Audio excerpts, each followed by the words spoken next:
In this video, we will discuss the differences between consumer good and industrial good. So for differentiation, I have made two columns. The column at left hand side is for consumer good and the column at right hand side is for industrial good. And again, for clear differentiation, I have taken two examples.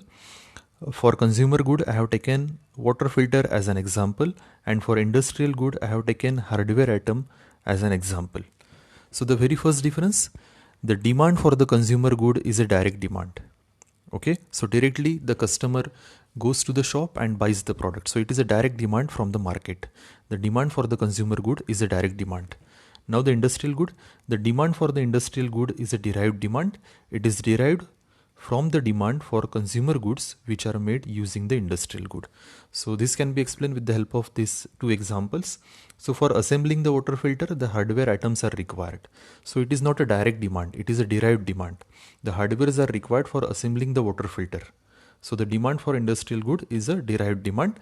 It is derived from the demand of consumer good. Now the second difference, the number of buyers is large for the consumer good.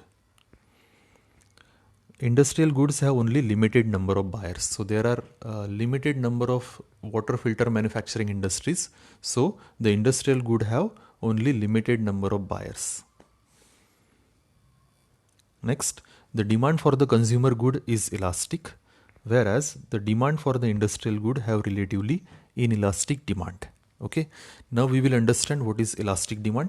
Elastic demand occurs when the price of the good or service after consumer demand. So if the price goes down just little, consumer will buy lot more products. If the price rises just a bit, they will stop buying as much and wait for the price to return to the normal. So that is known as elastic demand, and the demand for the consumer good is elastic. So generally the customer wait when he observe that now the prices are rising. So the consumer wait for some time, and when the prices are again come back to the normal, then the consumer buy that product. Okay, so the demand for the consumer good is elastic. Now this is not true for industrial good. Industrial goods have relatively inelastic demand. Whatever the cost of the product, the industry have to buy those items, because again those items are required to manufacture their own product. Now the third point, the buyers are found scattered in different part of the country or world. So this can be explained with the help of this water filter example. So the buyers are found scattered in different part of the country. Now water filter is a common thing nowadays. So the buyers for the water filter, they are scattered in different part of the country. Now for industrial good, the buyers are found to be concentrated in certain regions only. Okay, so the water filter manufacturing industries, they are limited in number and they are at certain region only. Okay, that means the buyers are not found scattered, they are concentrating in certain region only. Next, each purchase will generally be a small value. Now one customer will buy one water filter only, or he may buy two water filter only. That means each purchase will generally be of small value. Whereas for industrial good, each purchase involves a very high amount in terms of money. Now just consider an example of water filter manufacturing industry. So they are manufacturing the water filter in number of quantities. So obviously they will require large number of hardwares for manufacturing those water filter. That means each purchase involves a high amount of each purchase involves a very high amount. Next, these goods are not technically complicated.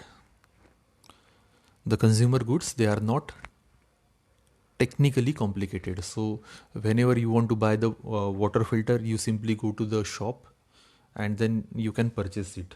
So you do not have means it is not necessary to have a technical knowledge before buying. For industrial good are technically complicated. Such goods cannot be assessed by an ordinary buyer.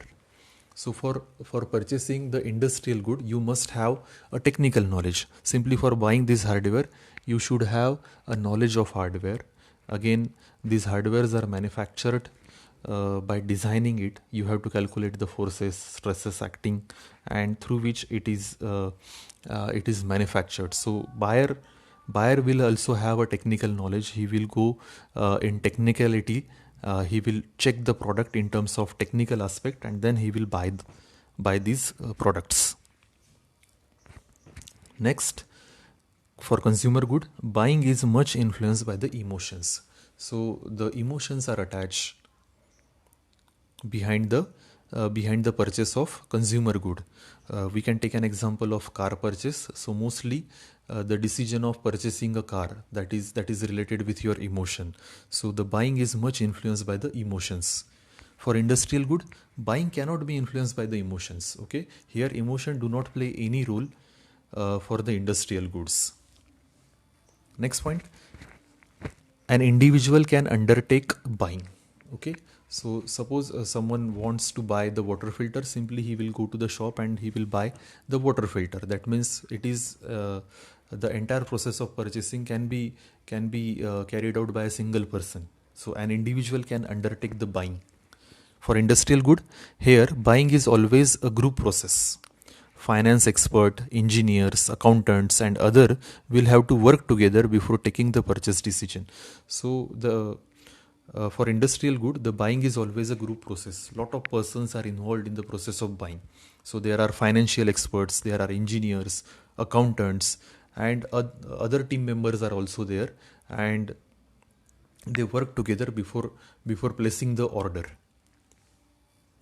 Next, after sale service is important in case of consumer good.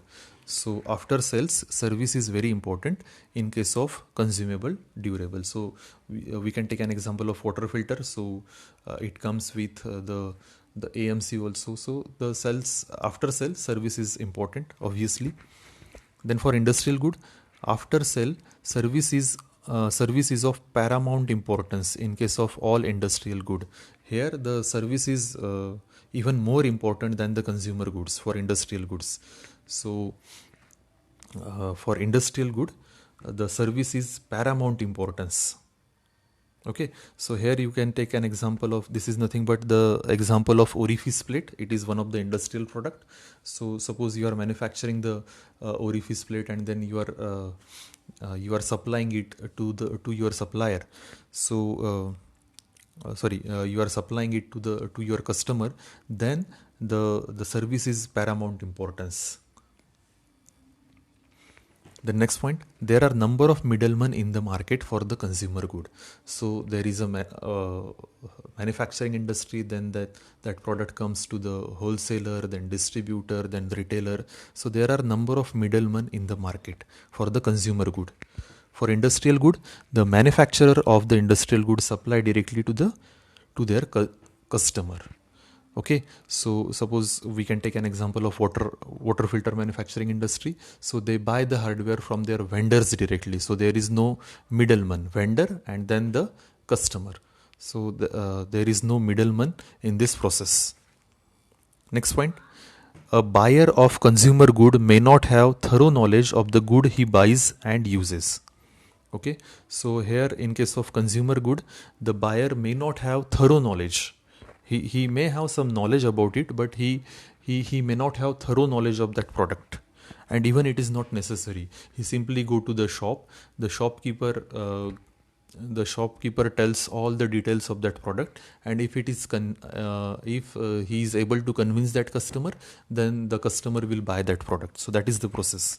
Now industrial good, a buyer of industrial good must have complete knowledge of the good he buys and uses. In case of industrial good, the buyer have complete knowledge of that product. Okay, and he must have complete knowledge of that product because he is using that product in his own product, and the success of his own product depends on the product he is using. Okay, so the buyer of industrial good must have complete knowledge of the good he buys and uses. Next point, the reputation of the seller or manufacturer may not always be given importance in buying consumer goods. So here the reputation of the seller do not play that much important role. Okay, suppose you want to buy a water filter, you simply go to the shop and purchase the water filter. So this process is too much simple. You do not see the reputation of the shopkeeper. Whereas for industrial good, the reputation of the manufacturer is always important in buying the industrial good.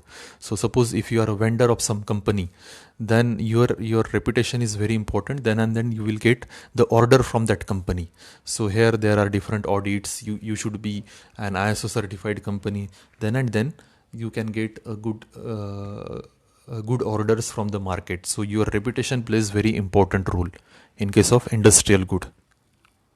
Next point, the market for the consumer good is affected by fashion and style changes. Okay, so here the design of the product plays very important role, like the clothes, televisions, refrigerator, washing machine, and some other appliances or some other things. Okay, so here the fashion and style changes that plays very important role. For industrial good, the market for industrial good is affected by technological changes. So here the technology plays very important role for the industrial good. Then the last point, inducement to the buyers in form of cash discount, free gift, etc. are made always by those marketing consumer goods. Okay, so here you can see number of offers given by the seller to the consumers for the consumer good. If there are festival, then you will find the various offers given by the company, and this plays very important role before the buying decision.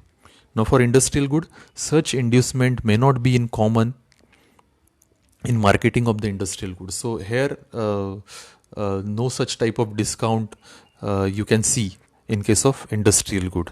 So this is the difference in between consumer good and industrial good. Thank you. Oh, sorry.